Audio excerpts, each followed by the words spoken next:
What's up? What's up? What's up? What's up? I cut the song off early, but I didn't want to keep Spag waiting too long. What's good? What's good? What's good? What's good? I figure I just put up a bunch of Pakistani Tekken gameplay while we wait. All right.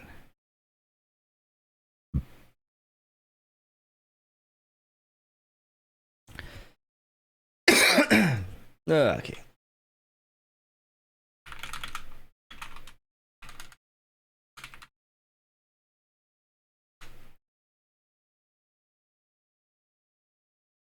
All right. What's good, ladies and lads? Today I will be joined by none other one more time. Same shirt, no fucking shit, bro. It's been like 6 hours, all right? I just took a nap. What's good, ladies and lads? Today I'll be joined by Spag TK, famous commentator for the Tekken scene, and someone who's very familiar with the Pakistani Tekken scene as well. I want to get educated on the history. I figured I'd just leave up some Pakistani gameplay in the background while I do that. So here's that gameplay. Let me call him right now. Let's see what's going on.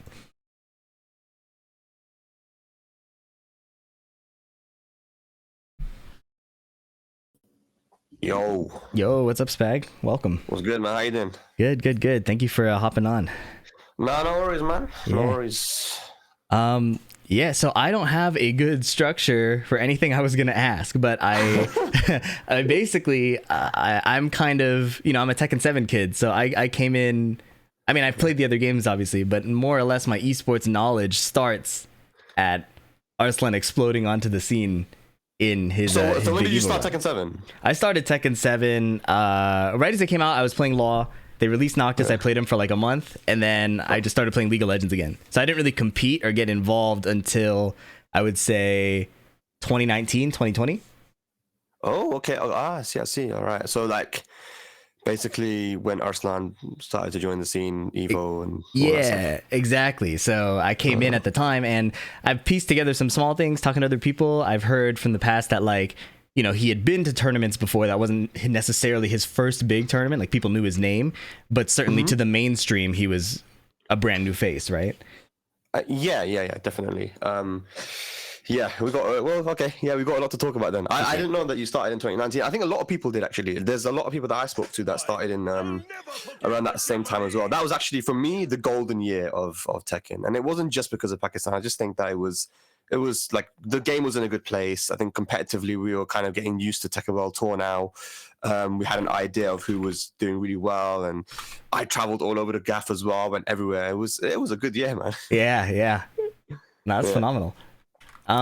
Yeah. So I guess, can you tell me a bit about more of that? I guess the golden year of Tekken 7. This was season 2, the Kazumi season. Yeah. So 2020. Okay. So I'll start with. Many people probably don't know when Arslan kind of first got onto the scene type of thing internationally, right? Right. So there was actually a tournament in Malaysia. Okay. And obviously at this point, I know that obviously I've known for a long time that Pakistan is really strong at Tekken, and I've been watching them, play Tag 2. And we had a player called Asim, who you might have heard of. How can I spell that? Asim. Oh, Asim. Okay. Asim was one of our strongest players. He was the best in Europe for a long time, European champion. But he's actually from Pakistan, and he was the Pakistani champion. And having spoken to like Arslan and Bilal and all these guys, I was like, okay, so who was the best in Tekken 6? When Tekken's over there, and they agreed, yeah, Asim was the best. He was beating all of us. Him, Asim, and a guy called Awais Liaquat. They were the best in Tekken 6. To the point where Asim was telling me stories about how him and Awais would be on one side of the arcade and the rest of the arcade would be on the other side, and they'd take them out. Wow. Who was the other champion? How do I spell his name? His name is Awais. I'm going to type in the chat, yeah. Okay, yeah, that's perfect. That'll save a lot of time for me. And how do you spell that? Yeah. Oh wait, this is his name, and he's actually playing now too. Okay. You might have seen him if you watched the Takedown event. He doesn't play a lot, but I think he got top 8, and he almost beat CBM. He was that final pixel. Incredible. Guy's really, really good at Tekken. Anyway, Asim moved to London in 2008 or something like that. I don't know. And there were tournaments, which you can see on YouTube, actually. If you go to YouTube and you write Tekken London, one word, you will find these videos of him playing. No one knew who this guy is. We think, obviously, in London, yo, we're sick, man. Yo, Tekken London, bro, come. Who's this new guy? Who's this Pakistani guy, bro? Yeah. This man took out all of our top players, Starscream, Dinosaur, all the legends. They rigged the bracket to try and get him to play against our top players, and he didn't care. He played Eddie, Miguel, Bob. He cycled through his characters and just destroyed everybody in London. And this was Tekken 6? This is Tekken 6, and you can watch those on YouTube. They're on YouTube. And we're like, what the fuck, man? What's going on? Like, who's this guy, man? And everyone was shocked because, like, you know, at this point, we're thinking, like, yeah, damn, we're the best. You know, Ryan Hart, Dinosaur, like, we're really good, but right. He's beating over. And what this guy would do is he would enter, he would take, so you'd get like an arcade stick, £200 and a trophy for winning. He'd take the money and he'd throw the trophy in the bin. He didn't care. He kept winning every week, so he would just throw the trophy away. Go, I don't want this, and he just take the money, you know. And that's when he told us that, by the way, you think I'm the best? I'm not the best in Pakistan. No way. There's guys there better than us. Okay, and we're like, okay, so imagine now the people in Europe or UK specifically. We know that Pakistan is ridiculous at this game, okay, because of Asim. Now the rest of the world doesn't know. And, you know, I've met Asim. I live close to him. You know, we're good friends. Nice. Asim actually competed Tekken World Tour 2017, 18 a lot.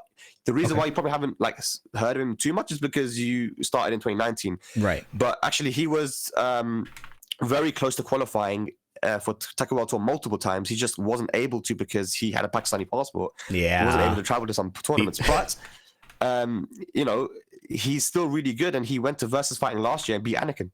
You know, oh my goodness! Okay. Put him into losers, and the guy doesn't even play the game. You know, yeah, Asim's really good.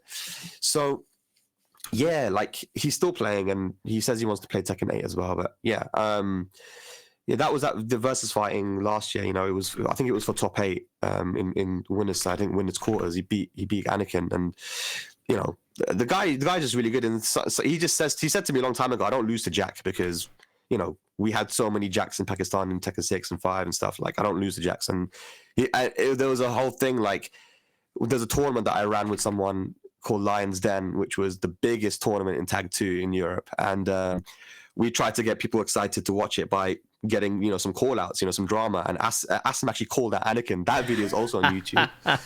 And everyone's like, who's this Asim dude, man? And like Bronson was like, oh, you guys suck. And Anakin's like, I don't know why you're calling me out, you know? And there's a whole thing because people didn't really know each other that well in Tekken Tag 2, you know, from America and Europe. One of my goals in Tekken 7 was to try and bridge the gap between USA and EU. Yeah. And, you know, I think I actually feel like I did that, you know. Oh, I feel absolutely. Like, you know, with the EU versus NA beef as well, you know, that was part of that journey of kind of bringing us together, you know. But yeah, like it was funny to see that match actually happen last year between Asim and Anakin, because there was a whole beef between them, like in Tag 2. And I remember watching very recently at the New Orleans finals, at the local before, where Atif played Jack. And I was like, this looks very like it looks so natural, right? Like I'd never seen the Jack before, of course, right? And then seeing that come out, I'm like, oh, this is really, really cool to see. This is incredible. So that little bit of lore checks out, I guess. Jack in Pakistan is everywhere, right? Yeah. If you go to again, like what's fun? There's a lot to talk about actually, but I won't jump too much because it'll get confusing. But yeah, Atif playing Jack, you know, this guy's Mokujin, man. Like when I went to Pakistan, I was able to beat a lot of people. Like they weren't really ready for my Eddie, but there was a few people that I obviously couldn't beat, and that was one was Arslan. Obviously, like with him, at least I got a few games. And you know, I do okay against Arslan, but Dawood and Atif were the two guys that just beat the shit out of me, man. Like those guys, man. Every time I was like a pixel away from beating Dawood, like he would just make a comeback. And I just didn't know how to beat him. Atif is a special player as well. He's ridiculous. I heard he's doing super good right now in Pakistan as well. So yeah, I feel like Tekken 8 will fit his style so well. When I fought him very briefly, also in New Orleans. I fought as Akuma, and I felt really lucky. I pulled out a 5-4 against the Akuma, And then he switched to Steve, and like I think he 5-0'd me. I didn't get around. Yeah, the guy is ridiculous, man. He's incredible. Yeah. But yeah, what was I saying? Okay, so Tekken 6, you know, these guys were the best, and so we heard about Pakistan a long time ago. Then, you know, there's a tournament called OU Gaming. It's a OU Dubai Gaming. tournament. When was OU this? Gaming. Now this is a thing that's used to happen throughout Tag 2, but then they also they were doing tournaments in Tekken 7 as well. Gotcha. OU Gaming it was one of the first tournaments really where I would see people getting flown to. You know, I know Ru Kang went there often. I think the main man got flown there one time as well. He was doing commentary for one of them. Oh, so this was like one of those big esports things. It was like, see, the thing is in Tekken Tag 2 there wasn't really any like big like esports type of event apart from MLG and Tekken 6, you know. I see. Apart from that and Evo, there wasn't really anything that was like super like, you know, Gamers 8 type of vibes, you know. It was just a tournament that happened in a hotel ballroom, like a lot of tournaments in America as well, like Final Round and Got you. all these other tournaments. They would usually happen in these hotel ballrooms, and this was another one, right? So it was just your standard tournament, but it was cool because there wasn't many, and it was one in Dubai, which was new for us to watch, you know. But because it's in Dubai, all of a sudden now you can get Pakistanis to go down, and that's when I first saw Bilal. I think Bilal was one of the guys I saw go down to that tournament, and I was like, wow, this guy's really good. And obviously Koreans were there too, and that is eventually in 2018 where we saw Arslan play Knee for the first time, and at an OU gaming event. At an OU gaming event. It was a 2018 OU gaming, and that video is, if you check my YouTube, I did an analysis of his match with Knee, and that was from that event. Yeah, and that video did quite well. You know, people were like, "Whoa, this is competitive Tekken." Like, I'm really lazy with YouTube. I'm not really like consistent with it, but everyone kept on asking me to do more. Like, the video is called like "How Arslan Beat Me," and by the way, is at this point no one was accepting that Arslan was good. They were like, "No, it was lucky. It was a fluke." Oh, blah blah blah. Yeah. Nobody wanted to accept it, but I made this video specifically because I wanted to show people who didn't really know the game too well that it wasn't a fluke. This guy really knows how to play versus Steve and Devil Jin, and he's just very fundamentally strong, you know? Yeah. And then I guess people looked at it and they were like, whoa, you know, I didn't know all of this was happening in the game, you know? Talking about like, you know, fuzzy guarding and you know, you can see how Arslan sidestep ducks and does while standing 2 to beat a back 1 and whiff. Right. And I said to Arslan, I said, how did you punish that? People were saying that you were whiff punishing. He goes, no, I just read he was going to do back 1, so I just sidestep and duck and while Oh, he did on a read. Yeah, he does. He goes, you can't punish it on one whiff. Right, on straight reaction. Right. It's way too difficult. Back 1 has like crazy recovery. So imagine Kazumi's while standing 2 is 18 frames. He punished back 1. In this video, you can see he does the sidestep left and duck. And this is the first time a lot of people have seen Arslan. Yeah. A lot of people. But again, it wasn't a big event. And people were making excuses for Knee, saying, you know, it's because he was upset, he was sad that his trophies got broken at the Green Arcade, and they were just making tons of you know stories and scenarios, a lot of excuses. But this actually was the first event that people saw him. If it wasn't Evo Japan, because people, I guess most people would watch him at Evo Japan. This was the first event actually where they played. So yeah, that's cool. But then there's also the guy I told you about before, Oais Liaquat. He was actually the first one to play internationally at a tournament called WCG World Cyber Games, which used to happen back in Tekken 6. And yes, I remember the name. WCG. Which do you know which year he was competing? I don't know. I'll have to check. Okay. But what's funny is that that tournament had really weird rules. It was done by people who weren't FGC, right? Yeah. So Oais Liaquat actually went down there and he chose I think he chose a character in the first stages of the tournament to play, because he played a lot of characters, right? And when he tried to when he won and he went to the next game, the next match, next round, he tried to pick his main and they said no, you can't, this is character locked. So it's the stupidest rule ever. It's a character locked tournament. So he ended up losing, but it's because he didn't have the character that he wanted, you know. Right. Like it's stupid. I think that might have actually been the start of seeing Pakistani Tekken, you know. Had he gotten to play his main the whole time. Had he gotten to play his main, and you know, that might have been the break of the Pakistan, but he didn't get to, unfortunately. So that is so unfortunate. It's pretty sad, yeah, but you know, it is what it is. But things worked out in the end anyway. But yeah, that's just a little bit of information to know. And a lot of the stuff that I find out either from talking to Pakistanis, I find out from them, or from Asim, because he knows everything. You know, he was a Pakistani champion, knows a lot. So this is the kind of information I'm giving you. But this tournament here, OUG, was where we first saw him, and then he beat Knees Steve quite convincingly. Yeah. And then he went and he switched to Devil Jin. And then he beat his Devil Jin, so it was 2-0 for Arslan here. And then in the grand finals, he just didn't know what to do, so he picked Claudio.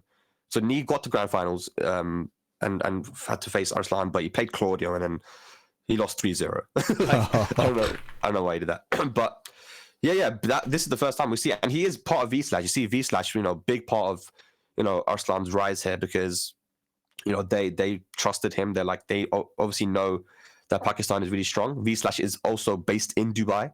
Okay. So, getting these Pakistanis, I think OUG, this tournament was very important to Pakistanis getting out there. Right. And it doesn't happen now. It doesn't happen now, but the organizer is still around. I see. So, and this is before or after that Malaysia tournament you said Arslan was at?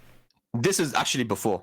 So after. This is after. There was a Malaysia tournament. So I tried to find the tweet here, but it's funny because actually I think it was after. I'm not sure yet. I think it was after. Okay. That would make... Yeah, okay. Yeah, I think so. I'm not sure. It might have been before, though. I have to find out. But there was a tweet from... Because I knew that Bilal and Arslan had gone here to that Malaysia tournament. Okay. And I saw a tweet from Giuna, because he was there too, saying, bro, there's this Pakistani guy beating the shit out of all the Korean and Japanese players in first attempts. And I'm like, that's Arslan. That has to be Arslan. So I tweeted, I'm like, this has got to be Arslan. I'm trying to find the tweet, because I know Giuna tweeted, he's like, dude, there's this Pakistani guy right now in the casuals before this tournament beating everyone. He just beat John Ding 10-0. Jeez. He just beat this guy, like, and so and in my head, I'm looking at that tweet and I'm like, yeah, that's got to be Arslan, right? I think I made a tweet as well. Then in the tournament, I think Bilal got top 8, but Arslan got 9th. He actually played Nobi and loses, beat his Steve really badly, then lost to his Dragunov. 2 straight. This was so I'm looking at this OU Gaming one. This is season 1, right? With the orange health bars? It might be season 1, yeah. I have to think. Oh, look, they're on the camera. Oh my goodness. Yeah, you see. Oh yeah, so Noctis and Geese. And there's no blue health bar yet. I think that's like pre-wall bounce or something. Was that season 2? I think this is season... Did they change the health bars in season 2? Does my chat know? I think... When I think of season 2, I think of the blue purple. So I see the orange and I'm like, oh, this must be season 1. But hang on. What's for Arslan messaging me right now? Oh wow. Perfect. It was. I think it might have been season 1. Yeah. Gotcha. Okay. It's mad funny as well because people were really downplaying Kazumi. Actually, I had to find out when this event was, OU Gaming, because I know that 2018 Tekken World Tour Finals, which was in December, I think players had dropped Kazumi because they dropped Kazumi because of the season 2 changes. In season 1, she was like, I know that one guy, Take was a Kazumi player in season 1, Take from Japan. He dropped Kazumi for the Tekken World Tour Finals and started playing Paul. And then as soon as Arslan won Evo Japan, everyone went back to Kazumi. Like, it's weird. People they don't really know characters too well unless they see tournament results with them. Yes. I think people need to stop looking at tournament results and start using their brains when it comes to character strength. And I completely unfortunately, agree. not many people do that. Yeah. And so I was saying, man, if Take just used Kazumi, he would have done really well. But he switched to Paul and lost. And now when Arslan won with season 2 Kazumi, everyone's like, "Wow, Kazumi is strong. Kazumi's OP." But before they were like, "Oh, she's weak now. She's broke. She's done now. Season 2, she's dead." Oh, it's whatever. But yeah, I think this might have been season 2. I'm not sure. We'll have to see if someone knows about this. Yeah, season 2 is blue purple. Okay, we'll see. Either way, he won this event, and then Malaysia 9th place, losing to Nobi. But then Evo Japan. That was the event. So Arslan. At this point, I haven't really spoke to him, but Asim told me in tag 2, word for word, he said to me, Hassan, if if Arslan, this kid, if he plays versus the Koreans, he will beat them. Yeah. Now, half of me was thinking he's this is in tag 2. He told me. Half of me is believing. Do you know what? I don't believe you, because the Koreans were so dominant in tag 2. JCR literally won everything. That was their game. That was their game. Yeah. So I was like, I don't believe you, you know. But the other half of me is Asim doesn't lie. He doesn't exaggerate. He doesn't oversell. He hardly even rates people. He's not the type of person to say, "Oh, this guy's good," you know. He'll just say, "Oh, you know," he won't be arrogant, but he'll just be like, "I don't think this guy's that good," you know. But it takes a lot for him to rate someone. So when he said that, I'm like, well, this guy must be serious, man. Right. Like, shit, you telling me this guy's gonna beat Koreans? And of course, now we know what happened. You know, he wasn't lying. He wasn't, you know, bullshitting.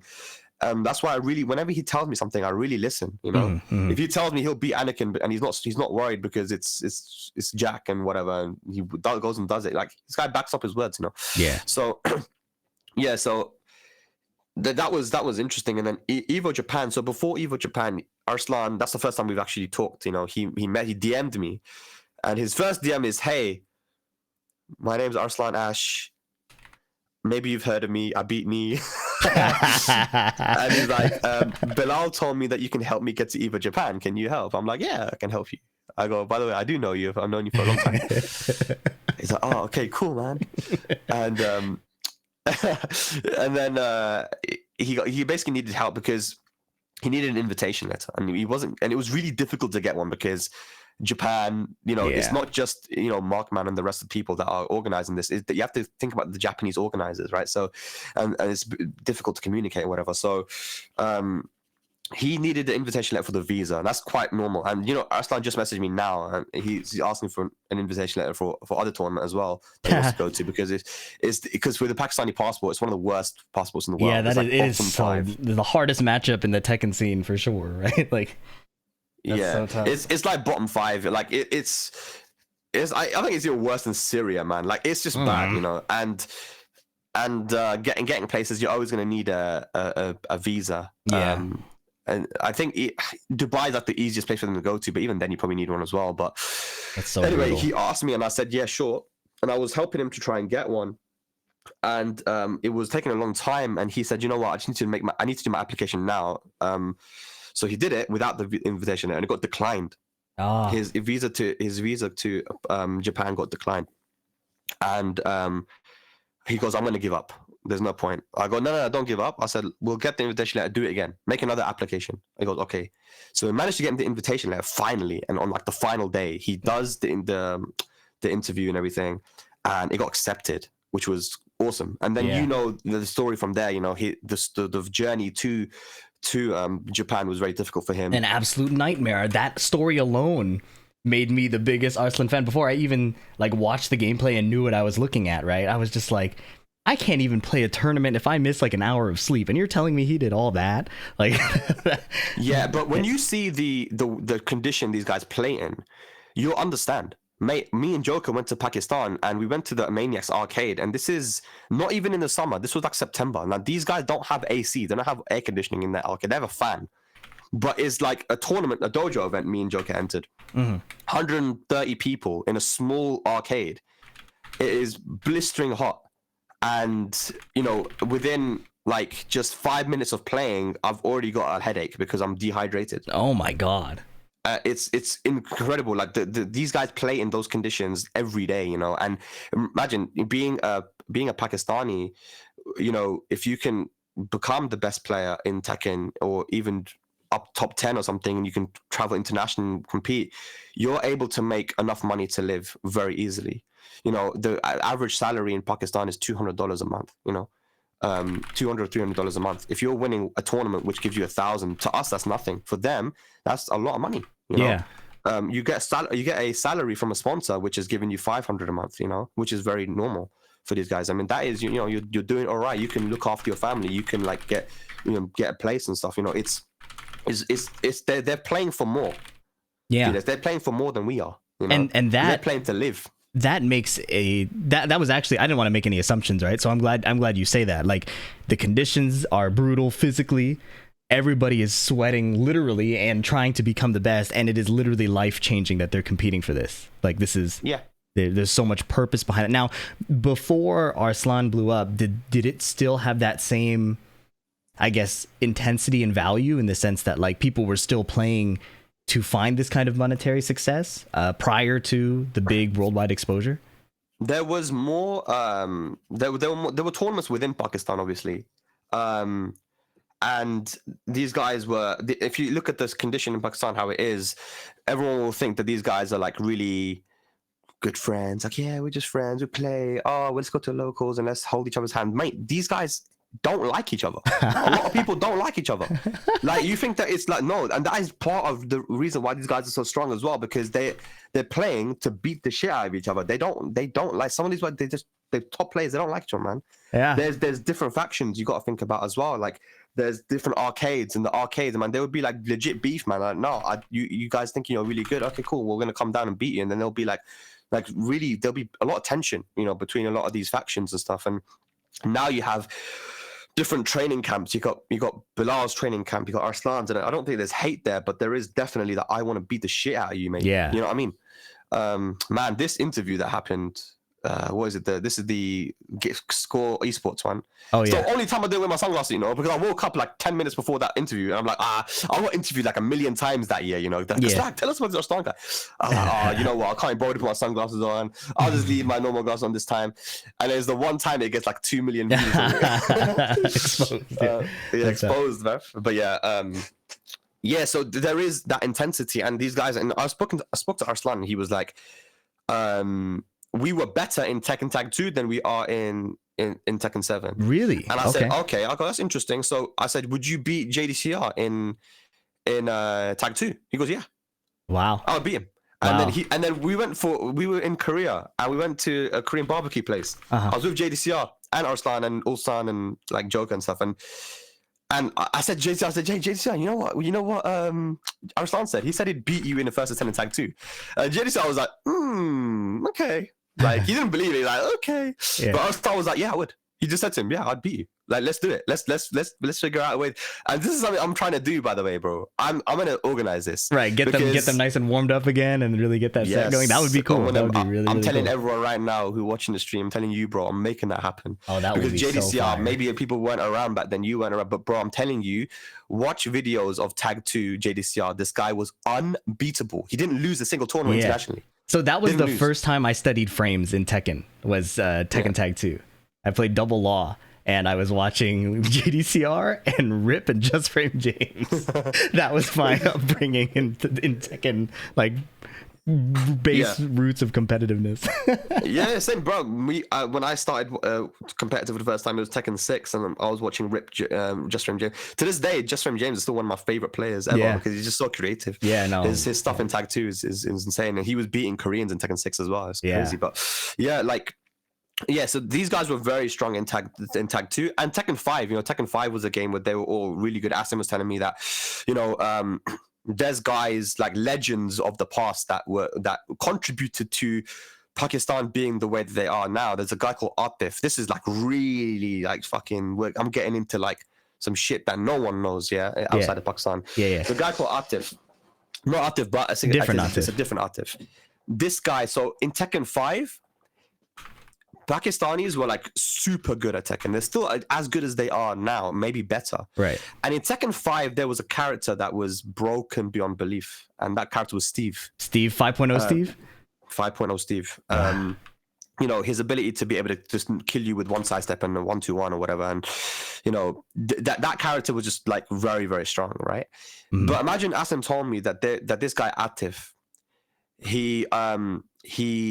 we all knew how to play the game. We were very strong at it, like everyone's Arslan Ash, and they're just practicing like crazy. But there's this one guy called Atif who plays Ganru and Eddie, and it didn't. And these are not like typically strong characters in Tekken 5, but everyone who tried to beat him, even by using Steve, was not able to touch him. Wow. That's how strong this guy is, and I even spoke to Arslan and people like saying, "Oh yeah, I heard about this guy." Asim was telling me that, "Oh yeah, Atif, that guy was sick, man."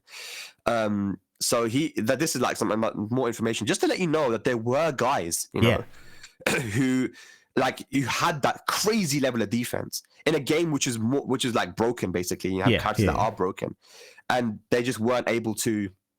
They weren't able to touch him, and when you can learn from those type of people, he obviously had a very deep understanding of this game, yeah. Right, yeah. Then you're gonna be able to improve. And imagine they said, bro, we tried so much by using Steve, by using Hayachi, all these characters that are really strong, and we just couldn't beat him. He just blocked everything. Like he had a cheat code, man. He just blocked everything, and yeah, so like it's crazy. That you have these kind of people in the past and it kind of makes more sense why these guys are so strong. If you just have these really talented players, one player can really bring up a community. Right. You look at like Thailand, for example. Thailand, I think, has become very strong now with the multiple players. But I think having someone like Book is really important, because Book was even telling me that what he's doing now is he is playing against people who are in Thailand who are not typically strong, but he's making them strong. He's leveling up the community. He's leveling them up, because he said, I'm playing Street Fighter 6 now too much because no one is playing Tekken 7. Yeah. And now I guess with Tekken 8 people are playing now, you got like these other players, but he goes out, he's playing against a lot of people. And then there's other top players now in Thailand as well that are doing the same thing. So that community will level up because of a couple of players, Yeah. So I think it was with Pakistan, you just have these really strong players in the arcade. And when you look at players in the arcade compared to people who are not in the arcades, who just came from online and stuff, it is kind of, I can notice the difference. Oh, you can feel that difference. Absolutely. Yeah. Like it is so insane, right? Even like in the US, where I feel like the exposure gap between the old heads and the new kids is very rare. You fight somebody who came from the offline era, and it is a noticeable difference. Even if I'm winning, there are so many times it feels like there's this poise. There's this quiet composure that is just so strong, and it's like it's weird. It's like an aura. Yeah, and it's because, and I asked him like, what is the reason behind that? And he goes, look, when you have a coin, and you're a kid, you need to make sure you ain't got that many coins. You got to make sure that coin goes as far as possible.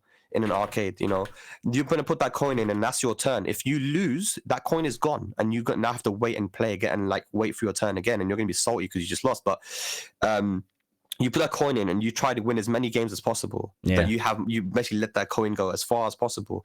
It's a different type of environment, isn't it? Yeah. So that's essentially what's happening there. And you want to make sure that you preserve your coin, and then you have like the whole rivalries between the players as well. I think that the situation in Pakistan is that way. And I think Kokoma is in the chat as well. He went to Pakistan. He got to experience, kind of the way that these guys play. And when I first went to Pakistan, when I went there for a Tekken trip, I went there and I saw him. I went to Arslan's gaming, his boot camp, and he had his Team Ashes people there, right? So imagine you got Atif Butt, Dawood, Sajawal, you have who's a top Yoshi, you have all these ARC who was definitely the best Eliza player in the world at the time. Even Kira said, yeah, he's better than me, he's the best. Plays Miguel as well. Black for Zine, you have all these amazing world-class tournament champion level players, and they're chilling in one room.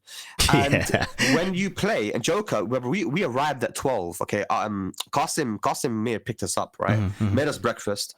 So now it's 1 a.m. and I'm like, bro, I'm going to sleep, man. I'm tired. And then Joker's like, cool. So I go to my hotel, or whatever. And Joker stays there and plays until 7 a.m. Jeez. Non-stop. And he goes, you know how it was when you play? You play first to 10, first to 20, first to 30, whatever. That guy gets up and lies down because there's a fucking bed in his... There are beds in the gaming room, in the thing. So these guys sleep. Wake up, Tekken, sleep, eat, wake up, Tekken. That's what they do. I literally saw a guy, he was sleeping. I don't even know if this guy is some top Asuka player. He's just sleeping. He gets up, he kind of washes his face, he plays some Tekken, he eats, and goes back into the bed. That is... that's how they play, it's man. So incredible. We struggle in America and Europe to play offline a lot. If we're lucky, we meet up once a week or twice a week.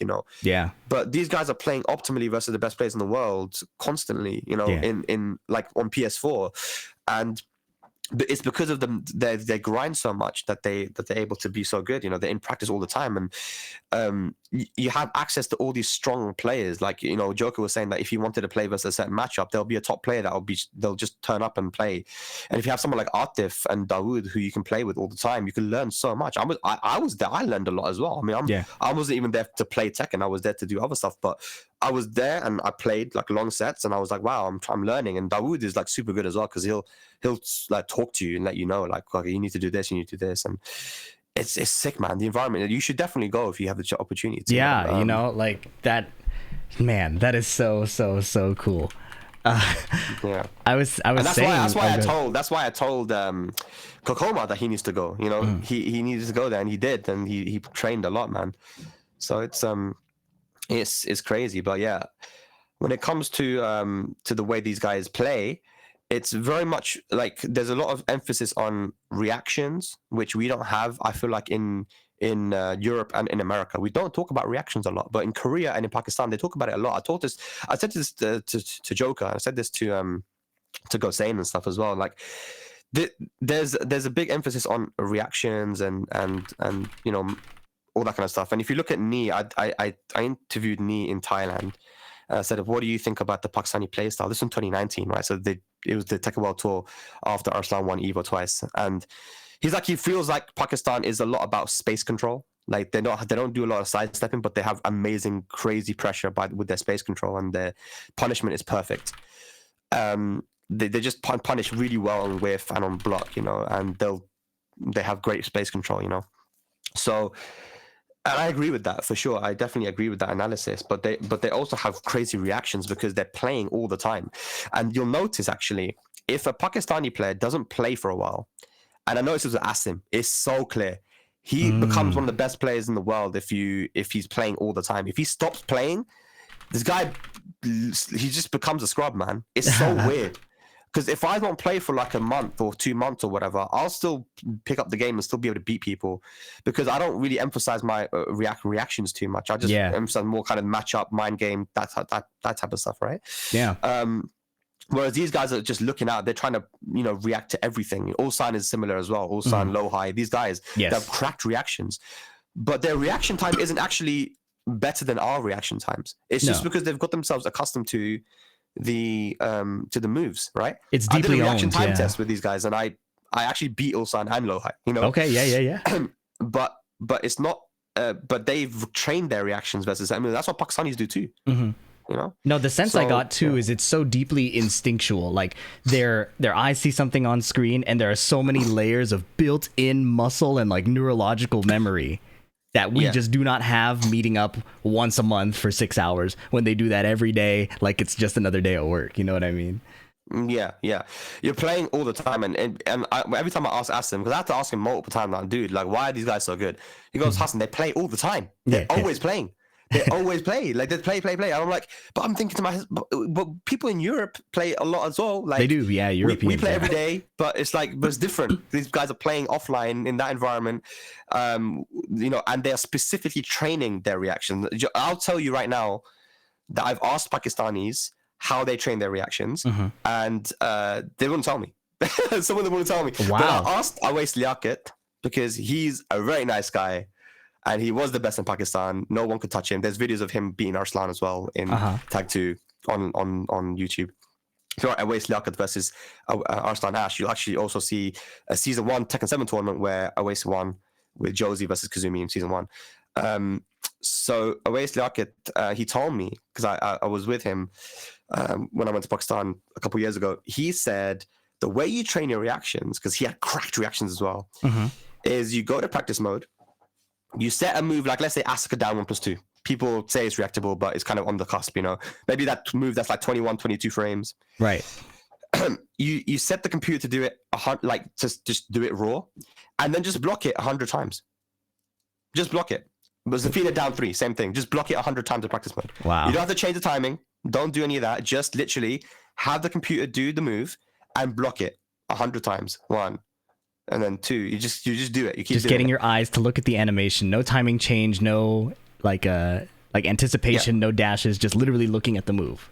Yeah, just looking at the move, because you're not trying to. The timing changes. That stuff don't matter. It's all about the only way you can react to these moves is by understanding the animation.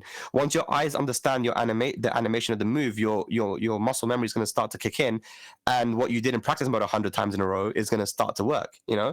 Now I did this, and Kwis did this as well, because I told him about this, and he said, "Bro, when I did it, I blocked every Zafina down 3." Yeah, yeah. And then he goes, but when I stopped training, when I stopped playing against Zafina, and then I came across Zafina again, then it became difficult. He It couldn't was do gone. So it was gone. it's only it exists within that culture of we play every day, we play this long, and they maintain they it. play for hours, like 10 hours a day versus multiple characters. That kind of grinding, you know, that's for them, this is their job, you know. Yeah. So they're playing constantly, and because of that, they're constantly in practice. That means that if Arslan doesn't play for a while, you know, if he stops grinding for a bit, all of a sudden he's going to find it very difficult to win. But when he grinds, you can see the difference in his game style. You can see the difference in not just him, but other people. Bilal's is exactly the same. Like Pakistanis, doesn't matter who, because they all have the same culture. They have the same approach to Tekken, right? So if any of them stop playing for a while, and I've seen this with Asim, because there was a moment where this guy was the highest ranked player in Europe. He stopped playing for a year because he had some personal problems. This guy was struggling at Vanquisher. Vanquisher Tekken 7 or Tekken Tag 2. Tekken Tag 2. Yeah, Tag 2. Wow. Yeah. That was my peak rank. That's crazy. He struggled at Vanquisher, and I saw him and I beat him, and I'm like, this can't be Asim, because his tag on Steam and on PS was Lahore champ. And I'm like, this can't be Asim. Like, same city as Arslan. They're all from Lahore. Yeah, okay. Obviously, like Arslan, they're all from Lahore. Yeah, Atif Butt's actually from Gujranwala, which is my mum's city, which is the city neighboring to Lahore. So Pakistan is the two Tekken playing nations. Those cities of Pakistan were just Lahore and Gujranwala, but then you also have Faisalabad, which is where I think Dawood was from. And you got some other top players from Faisalabad as well, really strong players. That's actually the city where Awais Hani apparently learned how to play Akuma with the down twos and stuff. I can spell it to you, don't worry. I can spell it. That's the second city. Good. Thank you. Yeah, this is the city of Atif, where he's from. And these are the two big Tekken cities. So yeah, you have Faisalabad as well, which is that guy, the first city that guy posted. Oh, okay. That also has good players. Faisalabad. A lot of good players from that city, but Gujranwala is like some really good players. There's even a Dragunov player that moved, a young guy from Gujranwala to UK. He's studying here, and he's like winning tournaments with Dragunov. He's actually a Dragunov main, so it's okay. He's allowed to play the character. Right. It's like the fear of silence thing. We're like, he's been here. It's cool. Yeah, he gets the pass. But yeah, he's beating people as well, and no one's really heard of him in Pakistan, but he's beating people in the UK. You know, Devilster I think he's from Lahore. I'm not sure. Okay. But yeah, anyway, it's those three cities that mainly the cities that people are playing. But yeah. I mean, Pakistan, man, that's how it is, isn't it? And there's so many players. Even now, there's like young players, and that's the thing. When me and Ulsan and CBM, everyone, we went to that tournament takedown, they got to see how the community is. Like, there was that takedown event. We had there actually wasn't any sign up limit. Well, there might have been. I think we had a cap of like 500, right? But 500. We thought, okay, they're going to sign up. It's free sign up, by the way. So we're guessing that people are probably going to DQ. We're going to end up with 300 people, right? Right. But we didn't end up with 300 people. They ended up with all 500 with a waiting list of 100 or 200. So there was a potential 700 people that were going to turn up to one tournament in Lahore, right? Mm-hmm. Which is insane. Yeah. So you look at when Ulsan saw this, he said to me, I understand now why Pakistan is the best and why they're probably likely to continue being the best. Yeah. It's because you guys have so many players and you have younger players. In Korea, he said, we struggle to get 90 people for a major. If there's like a Korea Master event, I'm excited. I'm actually curious to see how many people are going to turn up for the one happening in June, because Ulsan was like, we can't get players to turn up offline to tournaments. Wow. Yeah. And when it comes to Pakistan, these guys are having to cap tournaments at 500. Yeah. Rip and Steve have been to Rev Major. Unfortunately, there's no Rev Major this year, but I've never been. Right. But neither have I. I heard it's so crazy that when you have these kind of Tekken personalities, like commentators or whoever, like players, you'll have these people from, they're so passionate. You'll just get people constantly asking you for autographs and pictures and stuff, and it's like a good vibes. He said that Steve was struggling to walk towards the commentary booth because there were just too many people asking for pictures and autographs and stuff, and Yeah. that passion, right? Yeah. And he goes, that Pakistan event in Lahore was so similar. It was like the same, but just in Pakistan. The passion, the asking for autographs. I couldn't go. I was trying to go to the commentary booth and I couldn't get. People were just asking me for pictures and autographs and all stuff. It's very similar. And with the amount of these guys were cheering in the crowd for the tournament, like he goes, it was Rev Major vibes, Right. So yeah, like it's these guys are passionate, man. This is so incredible, and I'm learning so much too, right? I'm so uneducated, so I'm so great you were sharing this. I was looking up the population of Lahore is 11.13 million, and Seoul is 9.7 million, right? So it makes sense. Not only just there's such a huge population. One of my big theories, I think, on like successful esports scenes is just straight population density, like how many gamers can you put in one area who really care, right? And like you described the arcade scene, you described the beef, the passion for fighting over like just the one coin you get to play in the arcade, or like the few coins you have, and with the greatest like the explosion in popularity, how this is a life-changing opportunity to become good at Tekken. Like that is intense. It's very intense, man. They're playing for more. Like I said, they're not playing just to be the best and have that kind of, I'm playing for my legacy so people remember me. Like, it's not even about that. They're like, I'm playing for my fucking kids, bro. I can feed my kids. I can feed their kids. Yeah, a lot of these players, you don't know, they're married, they have kids, man. Yeah. Like multiple these players. I was like, damn, I didn't even know. Sometimes they're like, oh yeah, I didn't even know this guy was married and had kids. But it's in Pakistan, the culture is also you get married quite young as well, and it's like part of the culture. Yeah. It's common to get married. My cousin, he's not even living in Pakistan. He's just Pakistani living in Birmingham, and he got married when he was 18. Like it's common, to marry young, and it's seen as a really good thing too. Like it's like you see what Arslan, when Arslan got married recently, like he was telling me that, like, man, it was the best thing that could have happened to me. Like I got this really supportive wife now, and all the Pakistanis, when I talk to them, they say that just the best thing that you can do. The married Tekken really buff too. It's crazy. Yeah, right? The buff, man. So it's a big thing. These guys are playing for more, man. And the other thing that I didn't mention, which I've mentioned before when I've done interviews on this, is like the reason why Tekken and it is a big thing in Pakistan is because those were the cabinets that were brought down to Pakistan by arcade owners because they were cheap. The Tekken and KOF specifically were cheaper and easier to get a hold of back in the old arcade era. Those arcade cabinets were a lot less expensive than Street Fighter. Street Fighter was apparently very expensive. It was difficult to get your hands on the Street Fighter cab. But Tekken and KOF were cheaper to get a hold of, and because of that, you look at places like Mexico. Why do they play KOF? Same thing. KOF, it's this poor country, but KOF is it was an easy cabinet to get a hold of. They were cheaper. So the arcade owners, they're business owners at the end of the day. They're trying to make money. They don't want to spend too much. So you have Morocco, which is a poor country as well, relative to like other European countries. And Morocco, insane at KOF. Pakistan, insane at KOF. Yeah. Mexico. So all these places, and then you have Peru, which is like this really strong Tekken playing nation, and Pakistan. Pakistan is also, strong Tekken playing nation as well. So like those cabinets were a lot more cheap, to get a hold of. And then I guess in the end, like even like now, for example, if you go to the arcades, there won't actually be cabinets. There'll be makeshift cabinets these guys built out of wood and stuff, and then they'll just put like a console inside or a PC or whatever. That's kind of what you don't need to do more than that. You don't need to buy a cabinet anymore. And that's why in Tekken 7, the 7.0 came out on the arcades. Because Namco mentioned that they used to make half or more of their money, of their income from arcades, and then the other half came from console sales. Gotcha. Whereas now, it doesn't make sense, does it? Because of PC and I think things have moved on. This is the first time Tekken's been released in its 0.0 version on console instead of being on the arcades.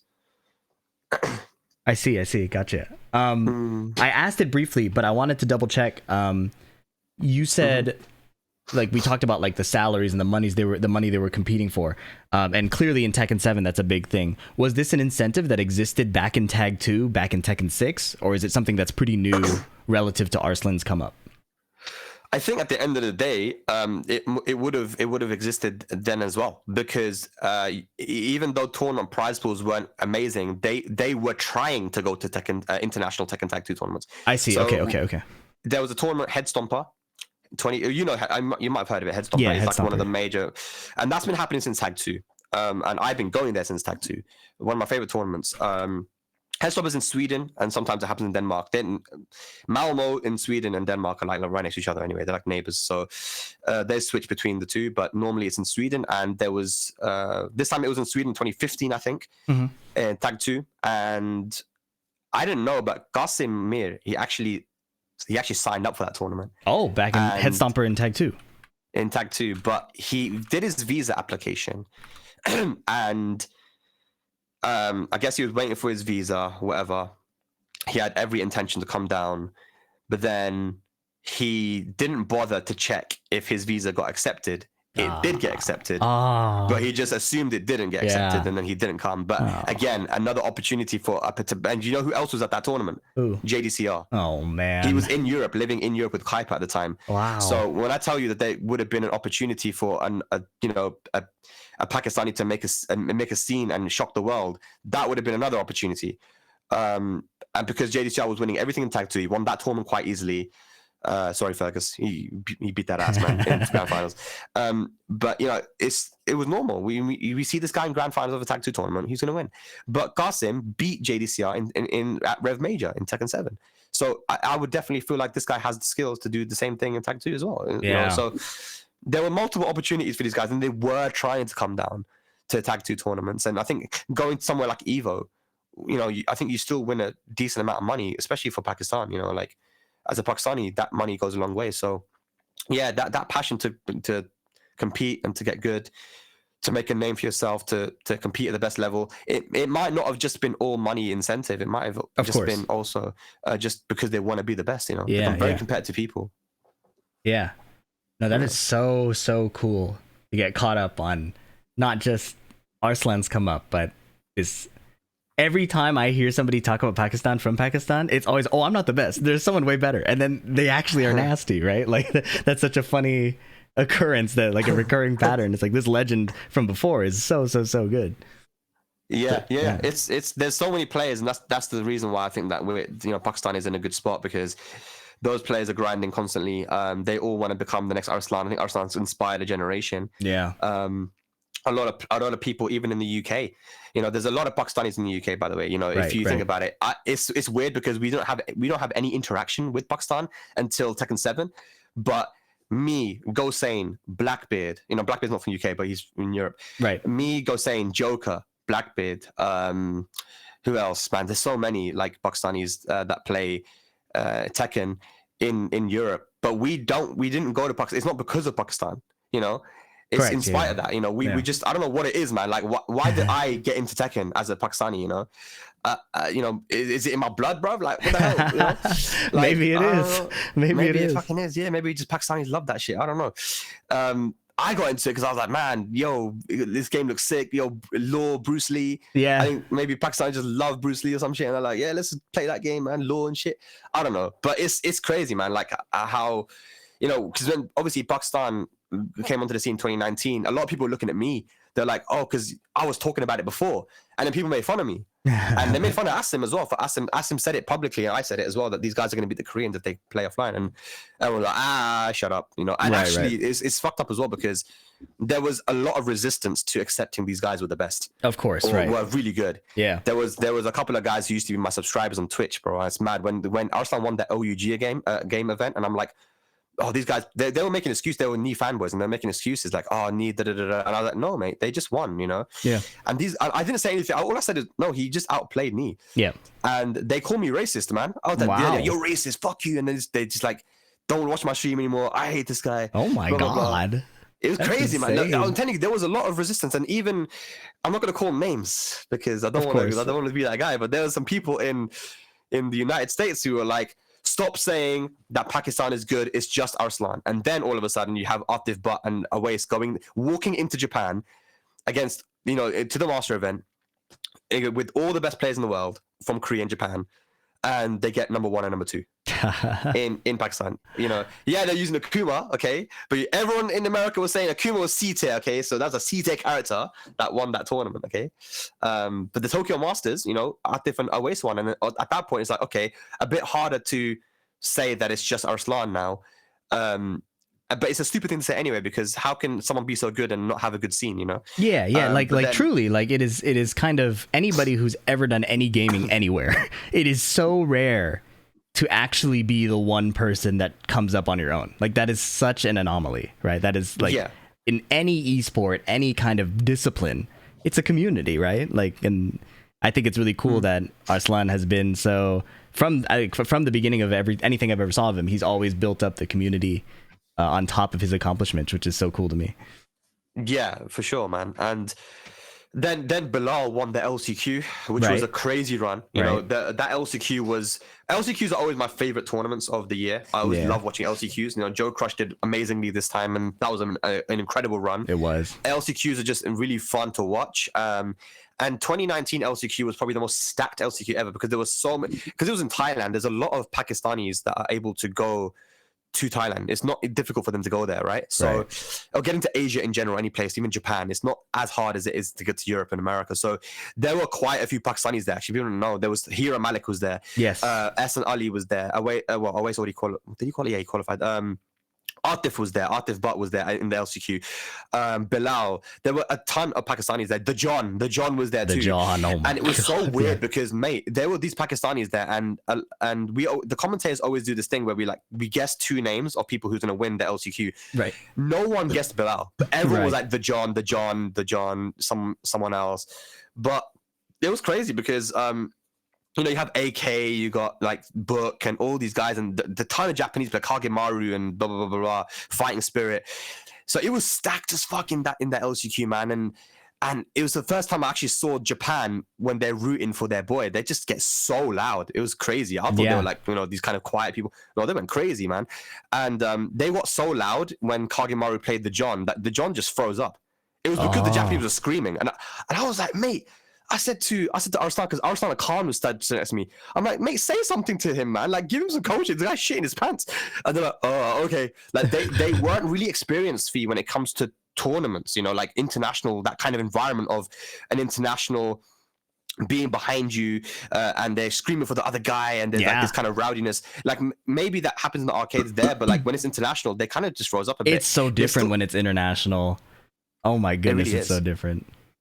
And that's what they weren't used to in 2019. They weren't really used to it too much, you know. And so I think you know, they've learned a lot. And to this point now, we fast forward to 2024. These guys have obviously won so many things now, and they're definitely used to that. You know, we saw what happened with Farzin as well when Kaiser played him. You know, everyone screaming, and you know, you Americans are rowdy, man. You get loud for your boys, which is cool, isn't it? But yeah, these guys they'll learn, and I hope to see more Pakistanis that you know, young guys traveling, hopefully with Tekken 8 if they get sponsored and stuff. It was really funny fighting Farzin because he's the one that eliminated me from that same tournament, and we were both so nervous because that was my first major, so we were both we were both so green, and I could feel like the mistakes we were both making. We were both just like panicking and like shaking, and you know, we shook hands after, and we were both like, oh my goodness, what did we just do? It was such a funny experience. Yeah, that guy is good, man. Farzin, you know, like, he's talented, and you know, he's doing good now as well. He's not even playing Akuma. People say, he's only winning because of Akuma. He's actually doing pretty good now as well without Akuma. Anyway, he's a strong player, man. So I personally love to see that, because I was a big Akuma hater, but I love to believe in the players being able to adapt. Like, I love that story, right? Like, you know, I was a Noctis player, so people were always saying the same things. So I appreciate when Super Akuma is doing well on Lee. I appreciate when all these other players are switching off and still finding success. That's really cool to me personally, you know? Yeah. It's good, man. At the end of the day, like, I guess we're realizing that there had to be some degree of fundamentals, even if you're playing Akuma. You know, you have to be able to duck strings. You have to be able to do this, you know, punish and all that kind of stuff. And then it's just a matter of adaptation at that point and just relearning the game, you know? But yeah, there's a ton of players in Pakistan that are doing really well. I'm just excited for EVO Japan, like, just to see who's going to be like taking it there. The next chapter, I think, with this, the way the game is now, it's going to be difficult for anyone to say that they're going to win. But yeah, we'll see what happens, man. Yeah, I think based on what you've been telling me just about the culture of the way they practice, the way they grind, I feel like there's I'm almost unconcerned completely about the Pakistani outlook on Tekken 8, like their competitive performance. With that kind of practice, I feel like it doesn't matter what game it is, you know? Yeah, no, I don't think so. I think that there's going to be some players that will struggle. Like just in the initial stages of the game, I think with Arslan's play style, which is so reaction and defense based, like he's obviously not liking the game at all because he's forced into situations where he's guessing for his life, and that happens a lot more in this game than it does in Tekken 7. Yes. Even with buff movement, if you buff tracking and like just the frames on everything, it doesn't matter if your movement's better. Like Joey said, you know, on the podcast, he was like, if you block running 2 heat smash down back to 4, like what can you do? It doesn't matter if you're Arslan or Knee or anyone, you're taking a mix up in that situation. Right. Like, so that's what he doesn't like at the moment. But yeah, I think you're right when you said that, you know, Artif Butt, for example, and even you're watching Devilstar on stream right now as well. This is someone who, you know, he beat CBM in the Jin mirror, you know, in Tekken 7. Right. I think it was 5-2 and 5-0 or something. Like the guy's Jin's really good, and we're going to be able to see him at the Bars Gauntlet. So there's a tournament happening May 11th and 12th. The BAAZ. BAAZ Gauntlet. Yeah, it's going to be. It's not confirmed like what the format we're going to use is, but it could be. It might be a Swiss format, could be a double elimination. Sorry, not double. A round robin. So we'll see what it's going to be, but it's going to have Knee, low high, UU's going as well for internationals, and then obviously the Pakistanis are going to be there too. So that's definitely going to be like a good look at what's going to happen, or the level of Pakistan, because there's going to be so many Pakistanis at that event, right? So yeah.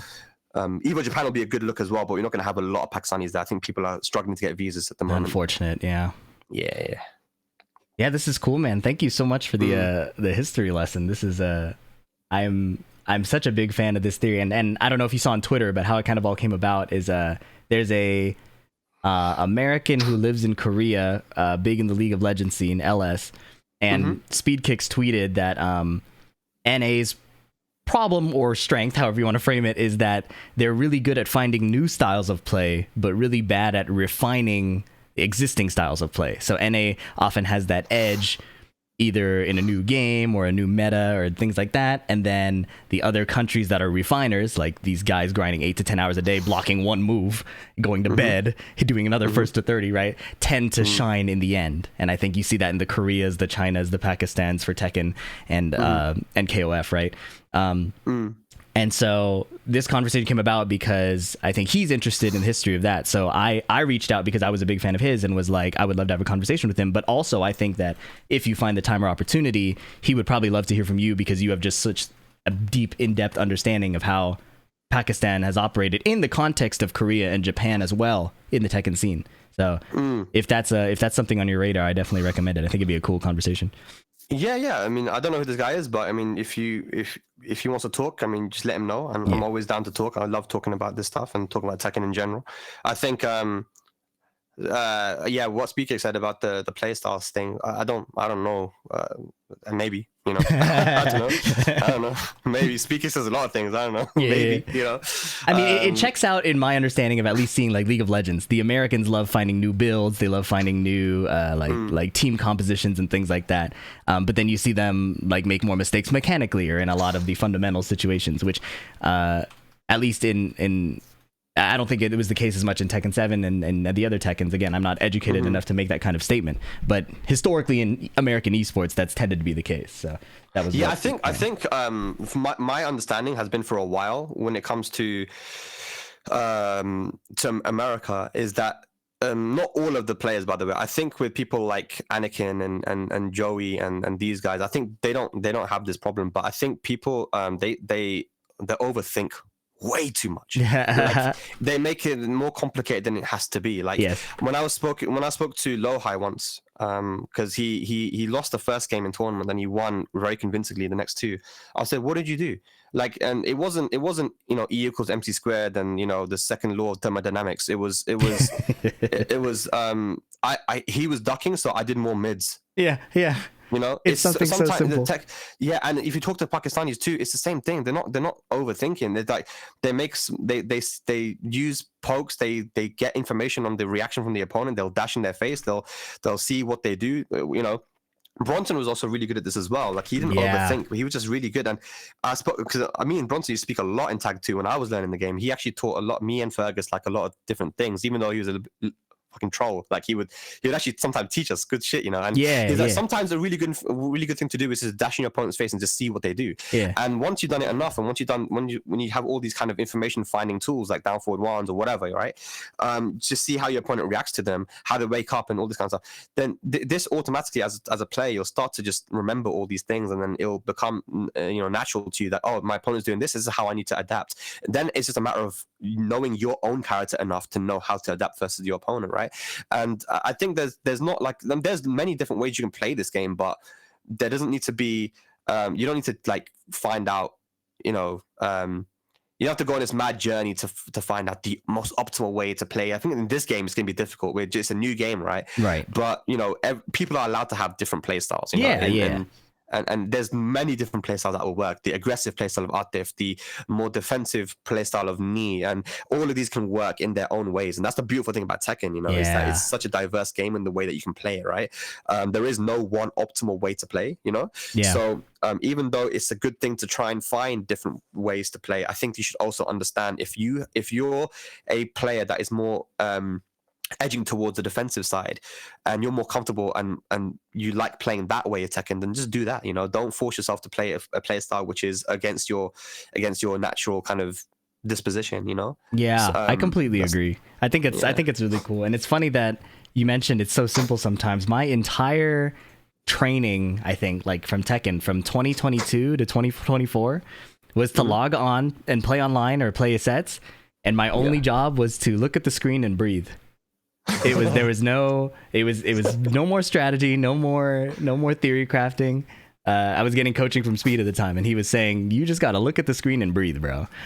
and that changed everything. That was the first time I started like winning things. It was like, you just got to trust that you are building up the skills you need to, which is what, these Pakistanis and Koreans are doing with their reaction practice and the straight up experience, and then letting your body carry that experience, right? Because the brain slows you down. And so I think that's really, really cool insight that you've added to that, is that really you're in a fight, you just gotta fight. Yeah, you can't overthink, man. You overthink and you're gonna start hesitating and stuff. You know what I mean? Like you're right, man. And I think you would have noticed once you stopped overthinking certain situations and you just go in there and you just do your thing, especially with Noctis, who you just need those few moves. You just need fundamentals and a few moves, like you saw how CBM did it. Yeah, it's just so clean, so simple.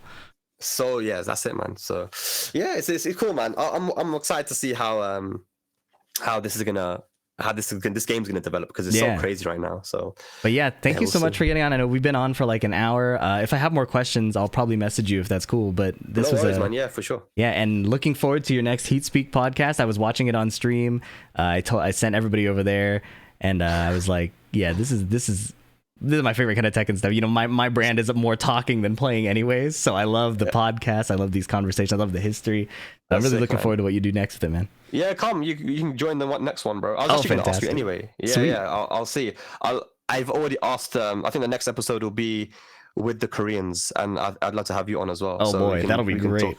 Fantastic. Yeah. I'll let you know about that, man. But yeah, man, nice one.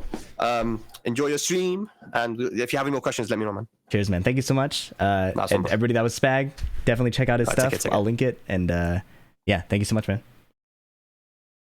So cool. That was a great conversation. Hope you guys enjoyed that. That was really, really cool. I got to take a break. That was a lot of talking for an hour. We'll be back. I'll put on some music, take a little break. I haven't actually showed my break screen for a while, so you guys can enjoy this degeneracy. This will be pretty fun. I made this 3 years ago. So it's from my old studio, my old office studio. This is very, very old. Hope you enjoy. I'll be back.